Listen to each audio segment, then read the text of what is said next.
All right. This is for all of you NASCAR fans. That Daytona 500 was the greatest NASCAR super speedway race we've seen in the next gen era. And I don't even care what you think. You guys are going to say, oh, fuel saving. They're just fuel saving. They're fuel saving. Yeah, you guys are idiots. Absolute morons if you think that was fuel saving. The way the cautions laid out, there was no fuel saving. That was an absolute magnificent race. The amount of runs and the massive runs we were seeing tonight. I mean, that was absolutely insane.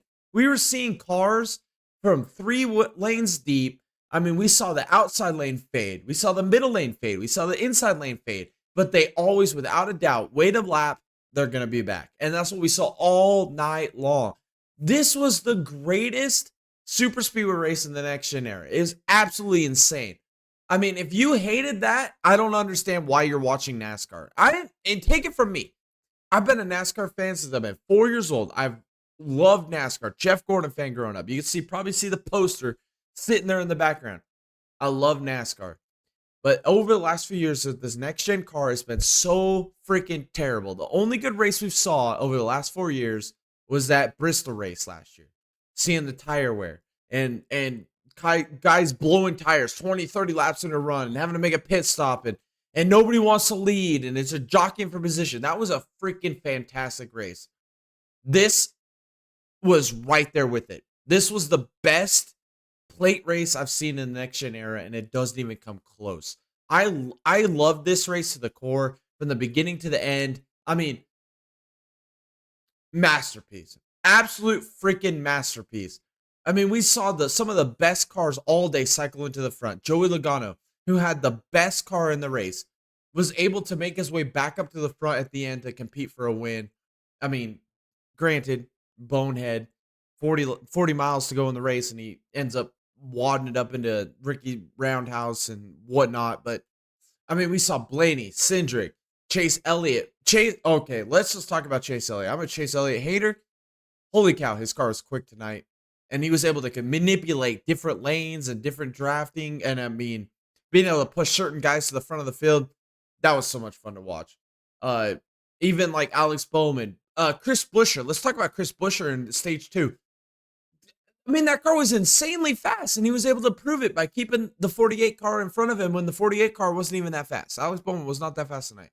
I mean, you saw different cycles of different guys leading this field. I mean, it was one of the best super speedway races I've ever seen in the next gen era. And I think it was probably the best Daytona race since like 2011, 2012. 2011 was the 2-car tandems, which I absolutely love. Dinga boys here at this channel, we freaking love the 2-car tandems. We wish we'd go back.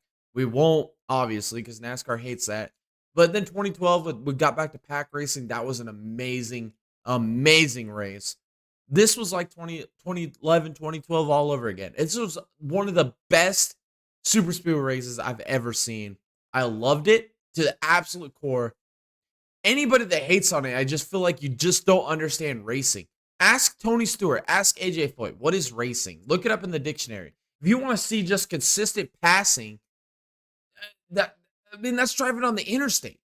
That's driving on the interstate. That's driving on your local highway. This was racing. We were racing today, man. Best cars cycled themselves up to the front. I mean, we had different lanes being able to prevail and not prevail at certain times, fade, and then come back alive. I mean, that was amazing racing. I mean, if you're going to complain about anything with this Daytona 500, I would 100% agree with you. These cars are hella unsafe. Driving these next-gen cars when they wreck is like holding a piece of plywood in a windy day. I would say a third grader would be able to look at that underbody and be like, hey, that just doesn't look right. It's a wing. It's an absolute wing. Ryan Preece is so lucky to be able to walk away from this here tonight. 100%. The underbody on these race cars are just absolutely terrible. Garbage. Redesign this. We should not have an underbody that is basically a flat surface where if it catches air, sideways, rear, front, it doesn't matter. That car is catching air every time. A piece of plywood in a windy day. Ryan Preece explained that perfectly. These cars are absolutely terrible. They're going to kill somebody someday, and we got to speak up to it, NASCAR fans. If we want to keep these drivers alive and want to keep good racing like we saw tonight at the Daytona 500, we need to address this car. This car is absolutely terrible, and it's ruined NASCAR racing. So if you got any complaints, I understand it, the car. Second complaint, the NASCAR officiating. I don't care if we end the race under yellow and we throw the caution right away, like we saw in the duel race with Eric Jones, who clearly won that race. I don't care if we're going to end it under yellow, where it officially ends under yellow.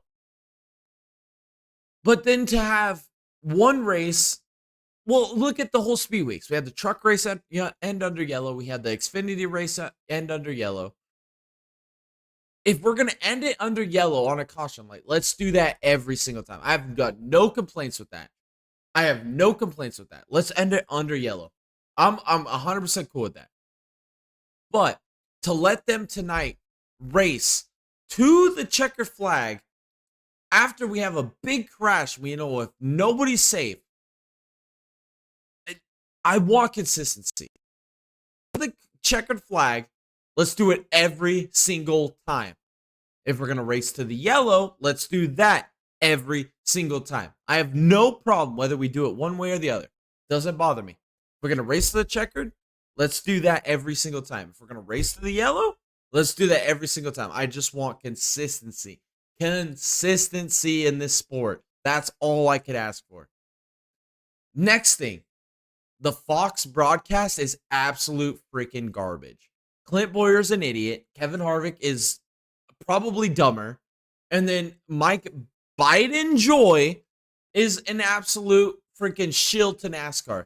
Not explaining to the NASCAR fans or any random Joe Schmo who decided to watch this race tonight, trying to tell us that the Ryan Preece incident wasn't a factor of how terrible this car is absolutely gaslighting the racing community. How could you sleep at night knowing that you gaslit the entire racing community tonight? Telling us that that wreck was not a factor of how terrible of a design this race car was. That's really what it comes down to. This car is a terrible design. It's absolutely garbage. I mean, you got an absolute, basically a freaking wing the Wright brothers would be proud of underneath this race car. It doesn't matter what we saw tonight with Ryan Preece. It doesn't matter if you're wrecking in the front. It doesn't matter if you're wrecking in the side. We've seen that with Ryan Preece in the past. It doesn't matter if you're wrecking from behind. You're gonna flip. It's basically a freaking wing underneath these race cars. This needs to be addressed.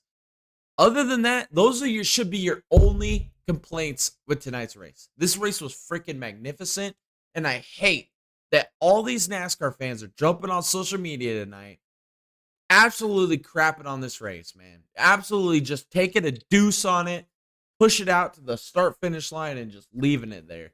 That is BS. This was an amazing race. The draft manipulation that we saw, the best cars rising up front.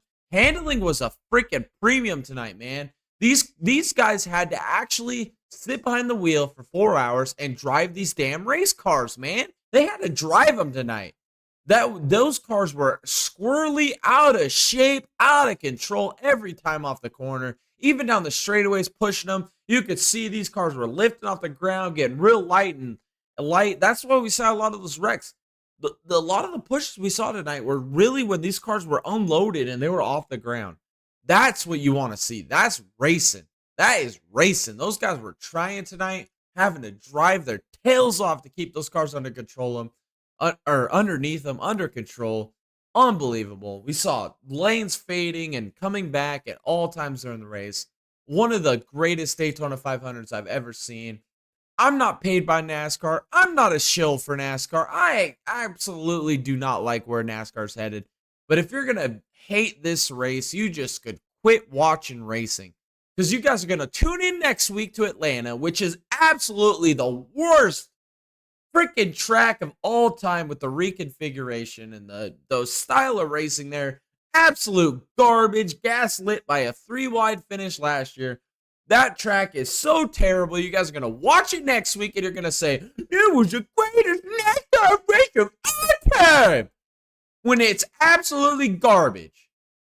And then you're going to tell me this Daytona 500 was terrible. You guys are just absolutely moronic, and you're just sipping on the Kool-Aid at this point, because this Daytona 500 was absolutely amazing. I'm going to keep ranting forever, so I'll leave it at this. Let me know in the comments below what you guys thought about the Daytona 500. You guys are going to probably hate on me, but I want to hear it below. So leave those comments below. I want to hear the hate, because that Daytona 500 was absolutely freaking magical, and I loved it, and I'll watch it again next week.